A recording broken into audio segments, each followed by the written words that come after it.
Hey, good afternoon, morning, evening, folks, whatever it is when you watch this video. Today I'm working on a 2005 Lexus ES330 with the V6. Going to be changing out the rear struts. I just figured I'd make a video to make a little, give you a couple tips to make your life a little bit easier. To get to these rear struts, you're going to have to remove the back seat. There's a clip on the bottom seat there, one on the opposite side, which here they are. They go right into the bottom there. This seat here has three clips, one there, one there, one there, that rest on the back here. On the bottom, there's four 13 millimeter bolts that are going to go along the bottom to hold the seat in. Once you undo the bottom, you're going to have to lift up on the seat and pry it forward. For the seat belts, and prior to that, the seat belts have plastic clips, which you'll just get a flat tip screwdriver, small one, pry up so you can fish the seat belt past. The one in the middle will just kind of stretch out there. You don't need to pull the entire seat out all the way, but you just want to gain it forward. Once you pull it forward, you're going to have three, let me get a light in there.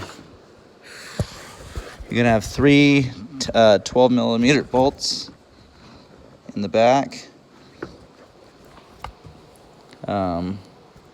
Whenever you go to pull the bottom strut out, you'll have the strut tower. You're going to want to disconnect the sway bar link, which is a 5 millimeter apex. Go ahead and tap it in with a hammer. The bolt that holds it is a 14, or excuse me, it's a 14. And this is probably the part of the job I hate the most, because those frickin' sway bar links. So what I like to do is heat up the nut a little bit.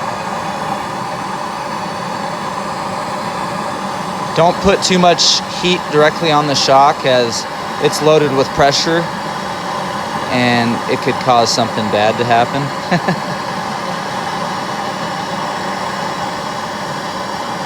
Once I get it good and hot,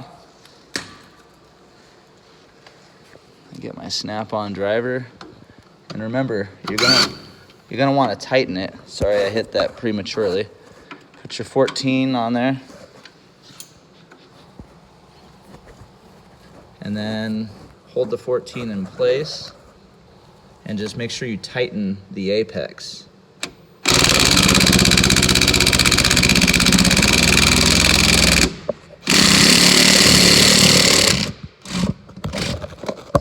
At which point, voila. So a lot of things to consider. Make sure you tap that in with like a ball peen hammer. And heat is your best friend. It helps get that off. I'll take care of that later. I just kind of wanted to go through this.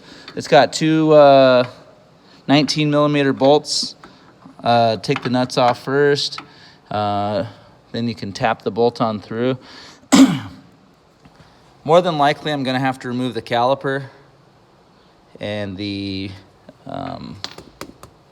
doggone rotor. And then I should be able to slide this assembly forward, which should allow me enough room to clear the strut tower. However, I don't think I'm gonna unbolt the caliper and all that. At which point I should be able to move this sway bar link off to the right, lay it down, push the strut tower back a little ways, at which point I should be able to clear this valley here. I try to remove as least items as possible.